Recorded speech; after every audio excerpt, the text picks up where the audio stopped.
اس پاس اس کی آنکھیں برس پڑی تھیں، آنسو رخساروں کو جلاتے اس کی روح کو زخمی کر رہے تھے۔ اس نے شال کے پلوں سے آنسو پونچھا اور گاڑی میں بیٹھ گئی۔ نومبر کی آخری شام اس نے حویلی کو الوداع کہہ دیا تھا۔ ونڈو کا شیشہ نیچے تھا، مٹی کے فصلوں کی سوندھی بھیندی ملی جلی سی مہک اس کے نتنوں سے ٹکرا رہی تھی۔ ٹھنڈی ہوا اس کے درد میں سلگتے وجود کو ٹھنڈک پہنچانے کی صحیح میں تھی، مگر ناکام تھی۔ اس کا من جل رہا تھا، خالی خالی نگاہوں سے باہر بھاگتے مناظر کو وہ دیکھ رہی تھی۔ درختوں، فصلوں کو گاڑی پیچھے چھوڑتی جا رہی تھی۔ گاڑی آبادی سے باہر نکل رہی تھی، وہاں سنسان جگہ تھی، خاردار جھاڑیاں تھیں۔ انجان تھی وہ اس راستے سے، حالانکہ اسے اسی راستے سے لایا گیا تھا۔ ایک پل کو اس نے سوچا تھا، اور ایک سرد آگ ٹھنڈی ٹھنڈی فضا کے حوالے کر کے آنکھیں بند کر کے سیٹ پر سر ٹکا دیا۔ اور اس وقت دو تھکے ہارے آنسو اس کی آنکھوں کے کونوں سے بہہ کر اس کے ضبط کی توہین کرتے بالوں میں جذب ہو گئے۔ اپنی طرف سے وہ واپسی کے سارے نشان مٹا کر جا رہی تھی۔ اس کا پکا عزم اور ارادہ تھا کہ وہ اب کبھی لوٹ کر نہیں آئے گی، مگر وہ کوئی نشان راہ تو نہ تھی جو یوں مٹ جاتی۔ وہ اپنی تقدیر سے لاعلم، مگر اس کا مطلب یہ تو نہیں تھا کہ اس کی تقدیر کا لکھا مٹ جانا تھا۔ کاتب تقدیر نے جو لکھا ہوا تھا اسے نہ تو شنایا کا ارادہ اور نہ ہی کوئی اور انسان بدل سکتا تھا۔ آپ نے مجھ سے سوال کیا تھا کہ میں باقر زمان کے لیے کیا کر سکتی ہوں۔ امید ہے اب آپ کو اپنے سوال کا جواب مل گیا ہوگا۔ ان دو لائنوں کا بیبو جی نے 3 سے 4 بار پڑھا اور پھر کاغذ بچے دل سے نیچے رکھ دیا۔ وہ شنایا کی جانب سے خوش نہیں لگ رہی تھی۔ ملتی بھی نہیں گئی، دھیرے سے کہا۔ میں نے پوچھا بیبو جی سے نہیں ملے گی؟ اس نے کوئی جواب نہیں دیا، بس خاموشی سے چلی گئی، پلٹ کر دیکھا بھی نہیں۔ رات کے اندھیرے میں آئی تھی اور رات کے اندھیرے میں ہی چلی گئی، خالی ہاتھ۔ کیا قسمت پائی ہے اس نے۔ آمنہ کو اس کے یوں رات کی تاریکی میں جانے پر بہت ترس آیا۔ اچھا نہیں لگا تھا، دل دکھا تھا۔ مجھے لگتا ہے اسپا نے کچھ کیا ہے جو اس نے یوں اچانک جانے کا فیصلہ کیا، ورنہ اس کا کوئی ایسا ارادہ نہیں تھا۔ آمنہ نے شبہ ظاہر کیا۔ ارادہ بدلنے میں وقت ہی کتنا لگتا ہے رانی، اور اسپا نے کیا کہنا ہے۔ بیبو جی ہنوز اداس تھی، پلنگ پہ بیٹھی تھی، کمبل اوڑھ رکھا تھا۔ آمنہ پائنٹی کی طرف بیٹھی تھی۔ اسپا نے کچھ تو کیا ہے، اس کی خوشی دیکھ کر یہی لگتا ہے، اور جیسے بھاگ بھاگ کے انتظام کیا ہے، کچھ تو ہے۔ وہ بات کی جان نہیں چھوڑ رہی تھی۔ اسپا کے کچھ کہنے پر اس پر کوئی اثر ہوتا تو اب سے بہت پہلے جا چکی ہوتی۔ اس کا مسئلہ ایک ہی تھا، اور وہ تھا باقر زمان۔ وہی اس کے لیے اہم تھا، سب سے اہم، اور اب خود سے بھی اہم۔ اب وہ نہیں چاہتی ہوگی کہ باقر زمان خاندان سے کٹ جائے، اکیلا ہو جائے یا اس کی عزت پر کوئی حرف آئے۔ بیبو جی نے دلیل دی جو وزنی تھی اور صحیح بھی۔ لیکن بیبو جی، آمنہ نے بولنا چاہا۔ سویرے گلزار احمد سے کہنا مجھ سے ملیں، اب تو ڈیرے پر ہوگا۔ وہ کہہ کر بیبو جی لیٹنے لگی۔ آمنہ سمجھ گئی انہیں سونا تھا۔ وہ اٹھ کھڑی ہوئی، کمبل سنوار کر لائٹ بند کی اور کمرے سے چلی گئی۔ کوشش کے باوجود بیبو جی سو نہیں پا رہی تھی۔ شنایا کی باتیں ذہن پر بار بار دستک دے رہی تھیں۔ کچھ تھا ان باتوں میں جو انہیں بے آرام کر رہا تھا، سونے نہیں دے رہا تھا۔ تاریکی سکوت سے نکل کر گاڑی کی روشنی اور شہر کے شور و غل میں داخل ہو گئی تھی۔ فاصلہ سمٹ رہا تھا، مگر شنایا کو سمجھ نہیں آ رہا تھا کہ وہ کہاں جائے۔ باقر زمان کے گھر اسے جانا نہیں تھا، اپنے والد کے گھر جانے کے لیے اسے ریزن چاہیے تھا جو وہ ان کے سوال پر بتا پاتی۔ اسی کشمکش میں بیٹھی وہ مسلسل ہاتھ مسل رہی تھی۔ اس وقت اسے اپنے وجود کے تحفظ اور سر چھپانے کے لیے کوئی چائے پناہ چاہیے تھی، کوئی ایسا ٹھکانا چاہیے تھا جہاں اس سے کوئی سوال نہ کیا جاتا، کچھ نہ پوچھا جاتا، نہ آنے کی وجہ، نہ بے حال حالت کی وجہ، نہ رات کے یوں اچانک سارا سامان لے کر آنے کی وجہ، کچھ بھی نہ پوچھا جاتا۔ اگلے ہی پل کچھ سوچ بچار کے بعد اس نے اپنے والد کا گھر کا پتہ بتا دیا تھا۔ یہی پل تھا جب اس نے اپنے ارد گرد ایک مانوس احساس محسوس کیا، دل فریب سا، مہک کا سرور لیے ہوئے اس کے رگ پے میں اترا تھا۔ وہ مہک جانی پہچانی تھی، وہ باقر زمان کی مہک تھی۔ وہ کہاں تھا؟ کیا وہ اس وقت کہیں آس پاس موجود تھا یا شنایا کا محض وہم تھا؟ بے حد مصرف دل کی تمنا تھی یا آرزو تھی کہ کہیں وہ آس پاس ہوتا، کاش۔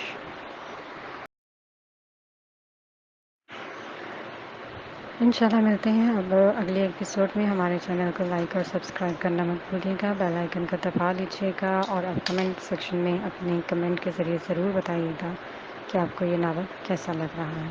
تو انشاءاللہ ملتے ہیں اگلی کہانی میں۔ اپنا خیال رکھیے گا، خوش رہیے، خوش رکھیے۔ اللہ حافظ۔